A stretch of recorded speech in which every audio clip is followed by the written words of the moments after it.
Oi, pessoal, tudo bom? Meu nome é Ana Maria. A gente vai falar nessa aula sobre mitose e meiose. A primeira parte que a gente vai abordar vai ser a mitose. Então, quando a gente pensa na questão dos organismos vivos, o que a gente observa é que tem uma grande diversidade, e para que essa diversidade ocorra, especialmente no caso dos eucariotos, né, dos organismos mais desenvolvidos, mais complexos, é necessário que exista uma grande quantidade de informação genética. Então, eu vou dar aqui como exemplo o nosso genoma, né, a espécie humana, cujo DNA, se a gente fosse distender, ou seja, descondensar, desenovelar esse DNA, a gente teria 1 metro de DNA por genoma haploide. Isso equivale a cerca de 3,2 bilhões de pares de bases, ou uma informação que é relativa a cerca de 600 mil páginas escritas, ou seja, se a gente fosse fazer uma equivalência, né, cada uma com 500 palavras, ou uma biblioteca de cerca de 1.000 livros. Então, para que esse DNA ele seja mantido à medida que as células vão se dividindo, é necessário que exista uma organização. Então, a mitose, que é o evento que a gente vai tratar hoje, é um evento fundamental para nós eucariotos, justamente porque é esse evento que ele garante que essa divisão desse DNA do nosso genoma nas células filhas, ela ocorra da forma mais correta e com menos possibilidades de erros que possa existir. Então, os cromossomos, né, o DNA está constituído na forma de cromossomos. Então, cromossomos, eles são compostos de DNA e proteínas. E em eucariotos, nós temos cromossomos lineares, ou seja, diferente dos procariotos, que têm cromossomos circulares, nós temos sequências lineares, né? Então, aqui tem alguns exemplos, né? Por exemplo, à esquerda aqui o cariótipo humano, e nós temos uma alternância de genoma diploide e haploide, né? Então, a divisão nuclear, ela pode ser de 2 tipos em eucariotos: mitose, que é o que nós vamos ver agora, e a meiose. A mitose, ela também é conhecida como divisão somática, ou seja, porque essa divisão é aquela que ocorre nas células não germinativas, nas células somáticas do nosso corpo. Por exemplo, a nossa pele, ela está o tempo todo realizando mitoses para a regeneração celular. Né? Da mesma forma, uma planta, à medida que ela cresce e gera novas folhas, por exemplo, raízes novas, também isso tudo é feito através da mitose. A mitose, ela compreende a divisão de uma única célula em 2 células filhas, né? E a mitose, ela mantém o complemento cromossômico diploide. Então, após a divisão da mitose, nós vamos ter 2 células igualmente com o mesmo número de cromossomos. Onde ocorre a mitose? Então, ela ocorre, né, nas fases de crescimento e desenvolvimento normais de qualquer organismo. Nessa fase é que ocorre a replicação do material genético, né, como eu já disse, divisão em partes iguais, e são processos controlados em nível celular. Né, se houver uma perda do controle, né, do ciclo celular, o que é que vai acontecer? Né? Vai acontecer um crescimento celular anormal e pode, por exemplo, gerar tumores. Né? Então, essa questão de erros na divisão mitótica, por exemplo, pode levar ao aparecimento de células tumorais, ou se for durante o desenvolvimento do organismo, imaginem o embrião ao longo das divisões, se houver um erro, né, ele também pode gerar um organismo com células defeituosas, né, em parte das suas células, aquelas que vão ser resultantes da célula que sofreu esse erro. E também pode acontecer um processo, quando a mitose ela não funciona adequadamente, que ele é meio que disparado pelo organismo que detecta essa ocorrência e leva à apoptose, que é a morte celular pré-programada. Então, a mitose ocorre em células indiferenciadas, né? Células de alta multiplicação, no homem, nas células tronco e em tecidos em intensa divisão, por exemplo, a pele, como eu falei. Nos vegetais, a mitose ocorre nos meristemas apicais, então aqueles brotinhos das folhas, né? Dos ramos, também nas pontas de raízes, são os locais numa planta onde existe maior índice mitótico, ou seja, mais células que estão se dividindo em mitose. A mitose ela pode ser dividida em 2 períodos. A intérfase, que é quando a gente tem o núcleo, que o DNA está descondensado ou parcialmente descondensado, né? E a fase M, que é o que a gente chama de mitose propriamente dita. Então, a gente vai ver sobre essas 2 etapas agora. A intérfase, né, é aquela fase em que os cromossomos estão total ou parcialmente descondensados, né? Ela é composta de cromatina, esse núcleo interfásico, ele é composto de cromatina, ou seja, ele compreende DNA, RNA e proteínas. Há algumas regiões, se a gente for olhar aqui essa foto, por exemplo, a gente vê algumas regiões de coloração mais escura, que são chamadas de cromocentros. Em geral, esses cromocentros, eles são ou a heterocromatina, que é o DNA altamente repetitivo, ou a eucromatina, que permanece condensada no núcleo interfásico, né?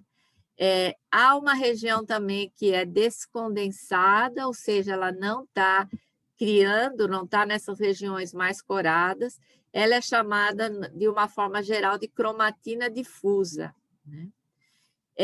Há variações, né, no tamanho dos núcleos, na forma como eles se coram, no número de cromocentros, isso ocorre tanto dentro da espécie, entre tecidos diferentes, mas também entre espécies diferentes, né?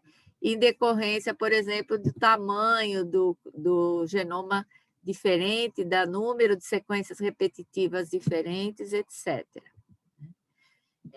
A intérfase ela é dividida em 3 subfases, G1, S e G2. Na fase G1 é a fase em que, depois que ocorreu a divisão mitótica, né, a fase M, né, a célula ela inicia o crescimento. Nessa etapa aqui, ela prepara, né, eu vou falar um pouco mais sobre checkpoints, mas ela está se preparando para a segunda etapa, que é a fase S. Na fase S é onde ocorre a replicação do DNA. Então, ela é bastante importante. E a fase G2 ocorre a preparação para que a célula entre na fase M. Se a célula não está em divisão, se ela vai diferenciar e assumir uma função, por exemplo, se a gente for pensar alguma célula do pulmão, do músculo, etc., que não está mais se dividindo, ela só está assumindo uma função de expressão de proteínas, normalmente ela fica estacionada aqui nessa fase que a gente chama de G0, né? Então, essa fase G0, ela ocorre depois da fase M e antes da fase S. Por isso, aqui, cada cromossomo só vai ter uma cromátide, como a gente vai ver daqui a pouquinho. Então, a fase G1 é a fase em que a célula monitora seu próprio crescimento e tamanho. Cada cromossomo é composto por uma única cromátide. Nessa etapa, ocorre a duplicação das organelas citoplasmáticas. E se a célula ficar estacionada nessa fase, né, ela vai ser a fase em que vai ocorrer ou diferenciação, ou mesmo com a célula indiferenciada pode ocorrer expressão gênica. A fase S né, a fase S, em geral, a fase G1, ela é mais longa do que a fase G2, tá? Por quê? Porque a preparação para a fase S e a recuperação do gasto energético, etc., da fase M, ela demanda, digamos assim, mais tempo nessa subfase da intérfase. A fase S, como eu falei, né, a fase de síntese, então cada cromossomo entra na fase S com uma cromátide. E aí o DNA, a dupla fita se abre e vai ocorrer a replicação, e quando termina a fase S, nós vamos ter 2 cromátides por cromossomo, né?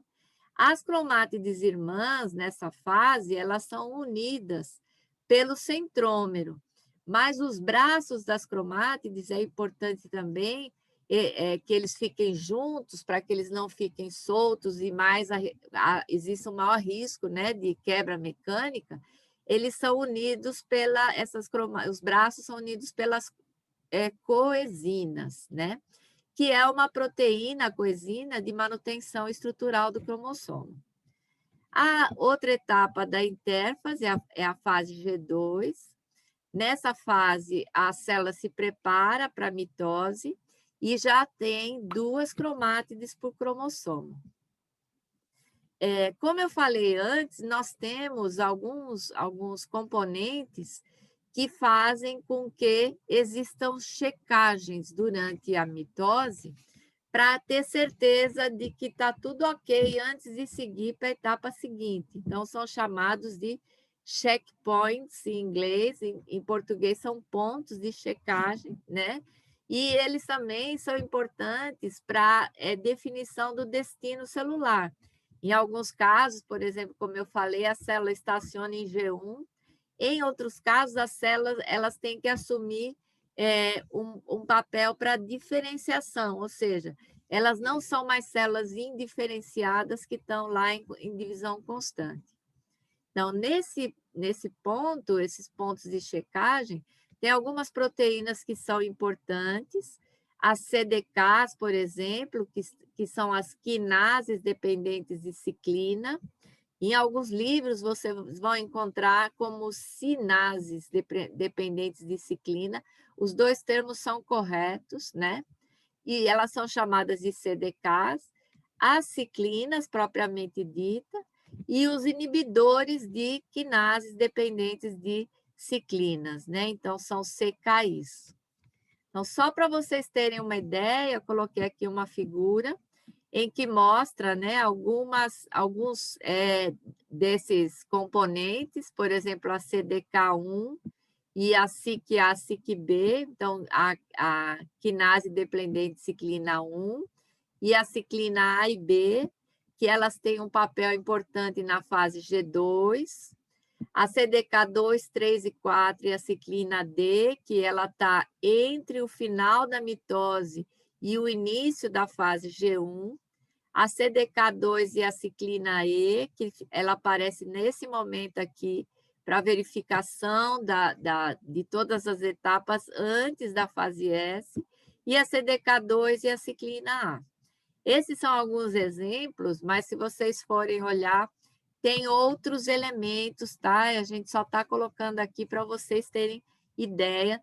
Por quê? Por que tem esses pontos? Porque é importante ter certeza de que nenhum erro ocorreu, de que nenhum componente proteico, enzimático, metabólico, ele está faltando antes de entrar na etapa seguinte.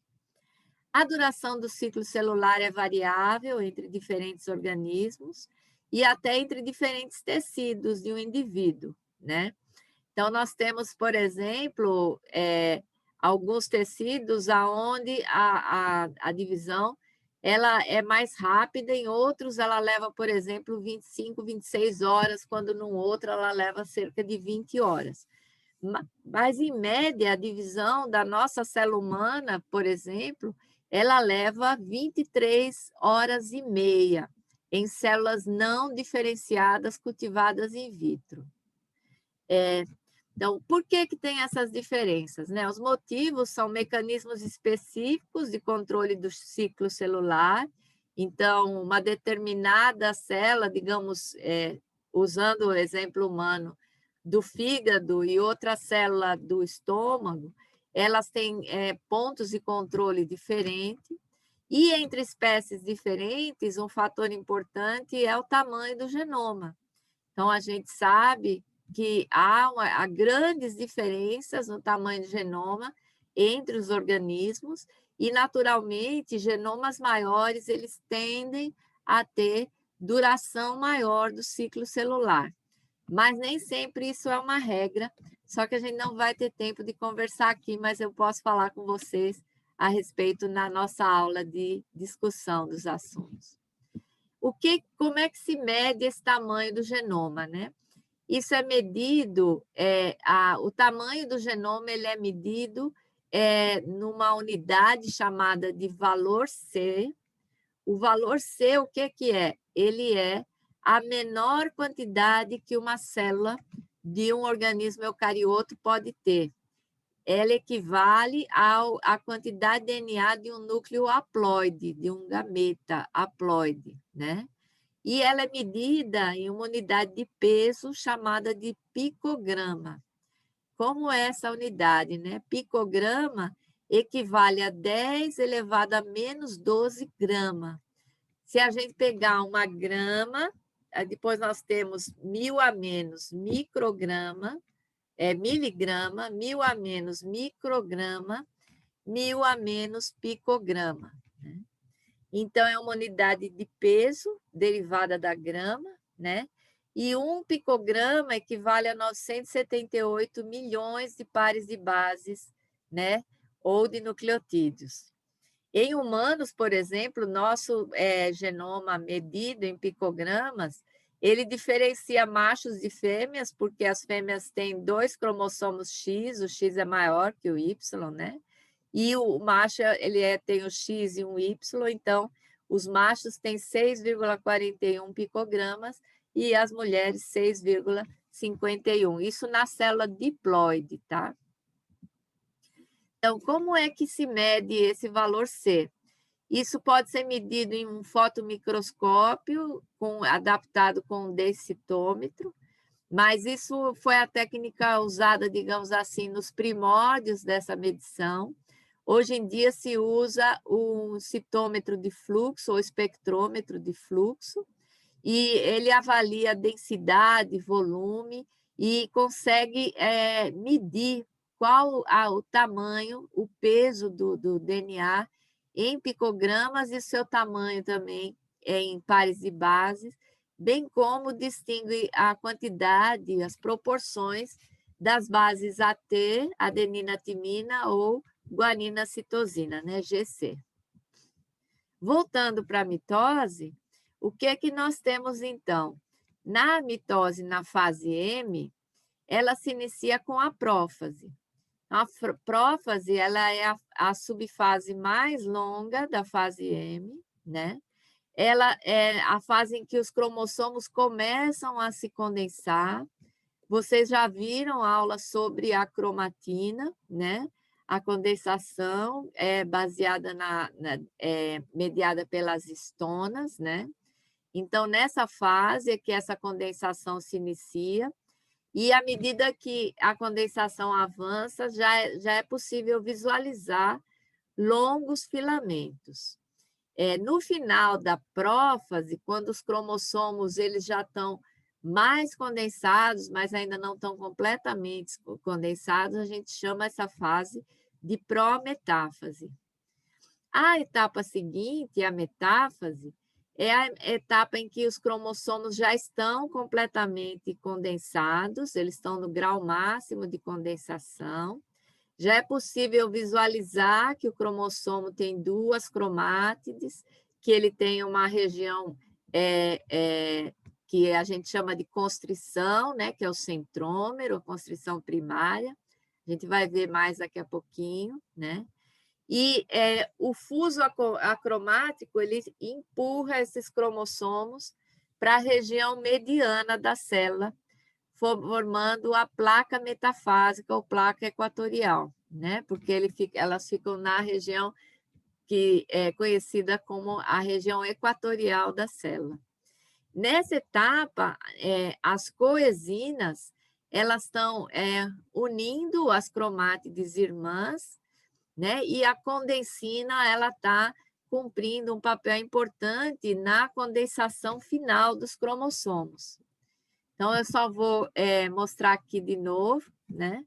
Então, ao longo da prófase, né, ocorre essa condensação desde a dupla hélice, a associação com as estonas, né, os nucleossomos, né, a associação dos nucleossomos entre si, que eles ficam enrolados pela ação da H1, da estona H1, formando a solenoide. A etapa seguinte, ela é chamada de macroespirais, e depois você tem o cromossomo condensado. Então, essas etapas onde ocorre a condensação, né, elas compõem a prófase, né, culminando no final da prófase naquilo que a gente chama de prometáfase, né? E o cromossomo condensado já está na etapa seguinte, que é a metáfase. As coesinas, como eu falei, elas têm esse papel importante aqui de manter as duas cromátides irmãs ligadas. Por isso que os cromossomos, quando a gente prepara a lâmina, o que você enxerga são aquelas duas cromátides bem juntinhas, não só na região do centrômero, mas ao longo dos braços dos cromossomos. Além disso, nós temos as condensinas, que, considerando essa etapa aqui, ó, das macroespirais, elas estão segurando essas alças dos cromossomos, que é o final da condensação, para que elas tenham uma estabilidade. Tudo isso é muito importante, por quê? Porque quando chegar na anáfase, o fuso acromático ele está formado e ele vai se ligar aqui na região do centrômero a uma estrutura chamada de cinetócoro, que a gente vai ver também um pouco mais adiante, e aí as duas cromátides elas vão separar. Nesse momento aqui, para que essas cromátides se separem, ocorre uma clivagem ou degradação das coesinas. Então, as cromátides elas ficam livres e elas migram, né, com auxílio do fuso, para os polos opostos. Então, nessa fase da anáfase, né, ocorre a migração das cromátides irmãs para polos opostos, a divisão do centrômero, então, ocorre também uma destruição proteolítica das coesinas, né? E, nesse momento, né, aquelas ciclinas e CDKs, também, né, ocorre a degradação da ciclina B, que estava ativa na fase anterior, né? Inativação desse complexo CDC2, ciclina B, e aí a célula progride para a telófase. A fase seguinte, a telófase, eu costumo comentar que ela é meio que o inverso da prófase. Então, nessa fase, o cromossomo, ao invés dele condensar, ele vai descondensar gradualmente. Então, todos aqueles complexos que estavam associando os cromossomos enovelados, né, eles vão ser revertidos. Algumas regiões dos cromossomos permanecem condensadas. Por exemplo, a heterocromatina constitutiva, que é a região DNA altamente repetitivo, né? Que em humanos ela fica na região, no entorno do centrômero, né? Mas os cromossomos nessa fase, então, eles vão descondensando, eles ficam fortemente agregados, né? E ocorre o início da citocinese. O que é a citocinese? É a separação das duas células filhas. Essa foto aqui, eu gosto muito delas, é a mitose dessa espécie, né, de lírio imperial. É bem legal porque esse esquema aqui, ele mostra em rosa os microtúbulos, né, ou seja, as fibras do fuso, o citoesqueleto, uma série de estruturas que são compostas pelos microtúbulos, e em azul os cromossomos. Então, se a gente for olhar aqui, né, iniciando na intérfase, ó, Então, a gente enxerga os microtúbulos, eles estão dispersos pelo citoplasma, né? Aí tem essas regiões mais densas, né? Que no caso de plantas, que a partir de onde se forma, se projeta, né? O fuso acromático, né? Na prófase ocorre, né, essa densação, quer dizer, os microtúbulos eles ficam na periferia do núcleo, né? Na prometáfase, eles já começam a empurrar os cromossomos para a região do equador da célula, né? Nessa etapa aqui, na metáfase propriamente dita, os cromossomos já estão nessa placa metafásica, né? Nesse momento, o microtúbulo se associa com o cinetócoro, que está no centrômero, e a etapa seguinte é onde ocorre essa despolimerização e os microtúbulos eles vão puxando, né, as duas cromátides, uma para cada lado, em todos os cromossomos. Aqui mostrando a telófase, né?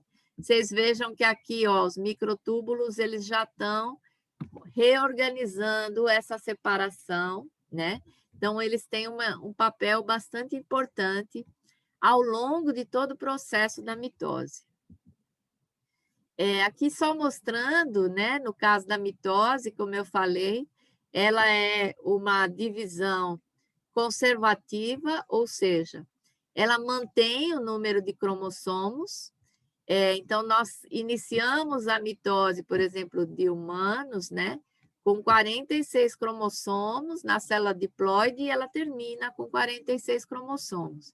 No milho, é com 20 cromossomos e ela termina com os mesmos 20 cromossomos. Quanto à quantidade de DNA, considerando o valor C, a mitose ela apresenta uma alternância de 4C e 2C. Então, se a gente for olhar aqui, a gente tem aqui a fase G2, onde tem 2 cromátides por cromossomo, né? A célula entrou em prófase, em metáfase. Quando chegou na anáfase, as 2 cromátides separaram, então foi para metade do tamanho do genoma, 2C. Cada cromossomo tinha 2 cromátides, ficou com uma cromátide só.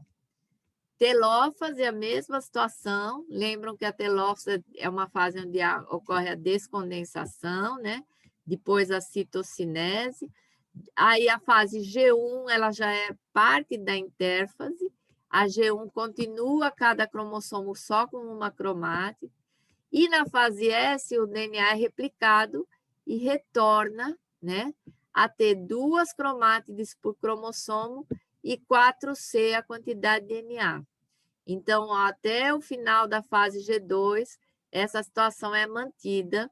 Então, isso como é um ciclo, né, isso vai se repetindo ao longo das divisões.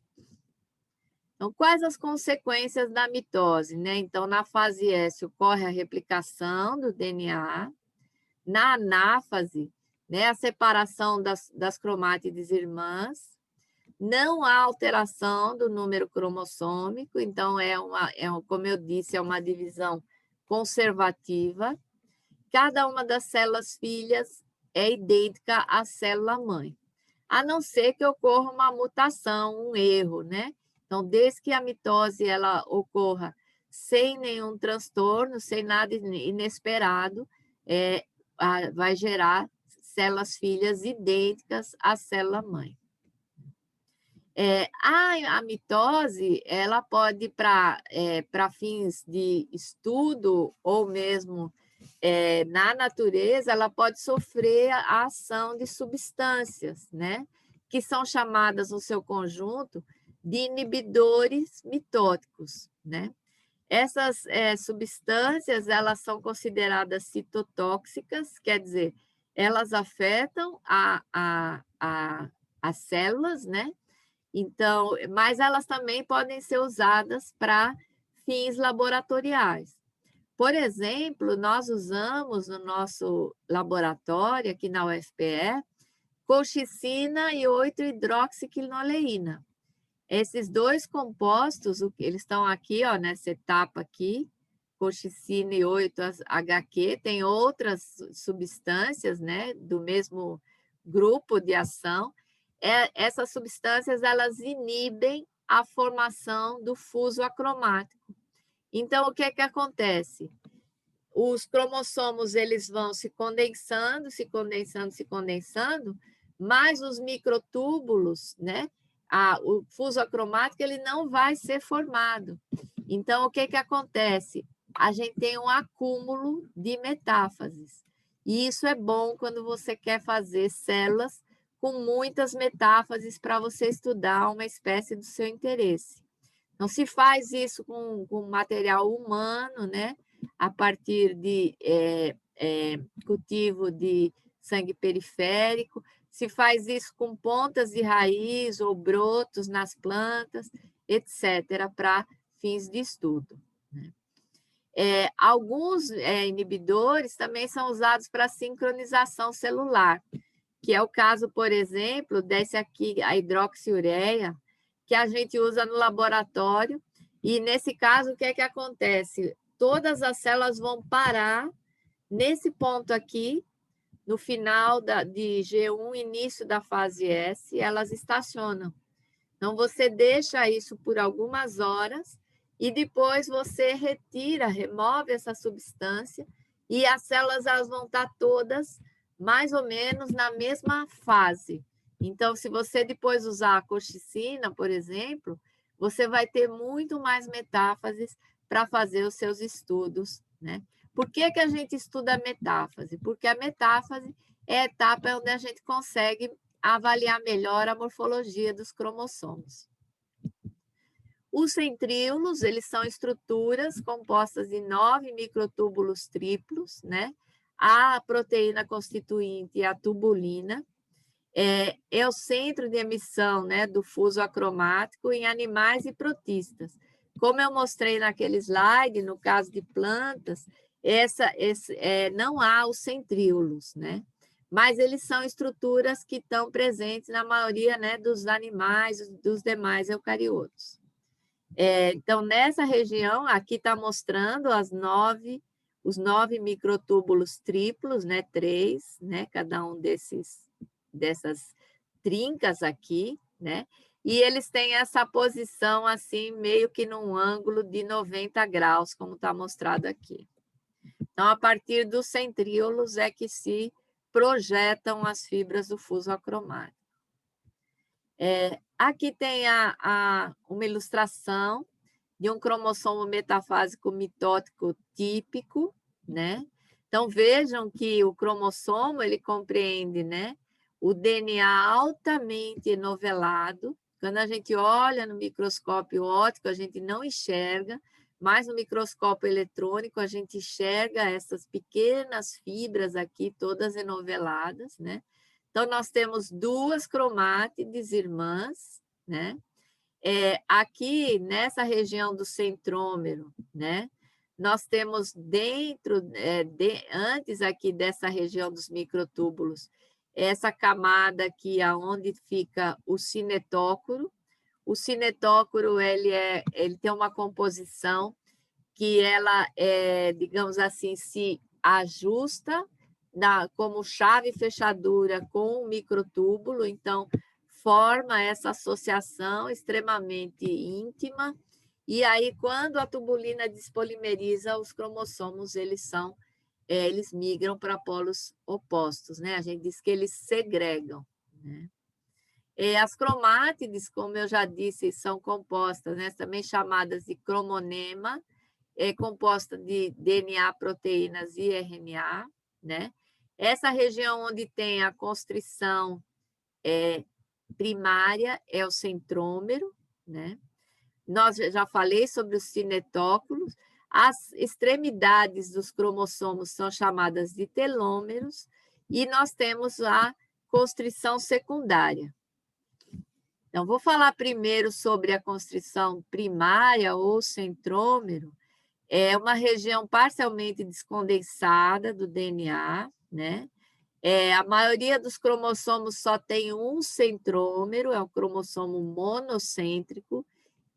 Em eucariotos, na maior parte das vezes, se o cromossomo tem mais de um centrômero, isso é uma anomalia, né? O braço curto, leva uma sigla chamada de P, e o braço longo, Q. É a forma que a gente usa para mapear alterações, mutações, né?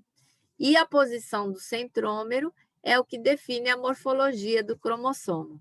Então, aqui mostrando, né, um cariótipo humano, né? E no cariótipo humano, os cromossomos, eles são, para sua análise, eles são ordenados de acordo com a morfologia e o tamanho dos cromossomos. Então, aqui mostrando a posição do centrômero mediana, ou seja, no meio do braço, dá o nome de metacêntrico. Ela próxima de uma das duas extremidades, mas não totalmente, é submetacêntrico. O braço curto, bem mais curto do que o braço longo, é acrocêntrico, né? E a ausência da visão do braço curto, ou seja, o braço curto é tão curtinho que ele não é visível. Nesse caso, a gente chama de telocêntrico. Aqui está mostrando também, no caso de humanos, a maioria dos cromossomos de humanos, né? Ou seja, os cromossomos de humanos que têm constrição secundária, eles são acrocêntricos, né? E essa região descondensada aqui, ela tem uma região subsequente, terminal, que é chamada de satélite, essa região. Então, a constrição secundária, né? Em geral, ela tem essa região levemente descondensada ou com uma descondensação até mais pronunciada.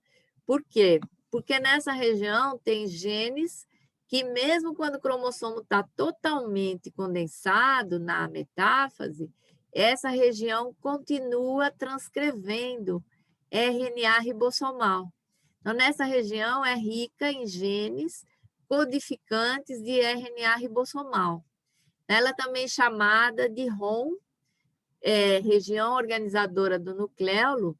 Por quê? Porque nessa região aqui, essa segunda constrição, é a região que, quando o cromossomo está na intérfase, ela está com uma expressão tão grande de RNA ribossomal que forma uma estrutura que a gente enxerga na intérfase e chama de nucleolo. Então, uma estrutura globular, em geral, ela é facilmente corada com nitrato de prata. Então, a gente enxerga porque é muito rica em proteína. A proteína cora fortemente com nitrato de prata, né? O número de pares de cromossomos que tem essa constrição varia de acordo com a espécie, né? Então, tem espécies que só têm um par, tem espécies que têm mais de um par. Então, com isso, eu queria finalizar a primeira parte dessa nossa aula, e a segunda parte, ela vai falar, então, sobre a meiose. Então, até daqui a pouco.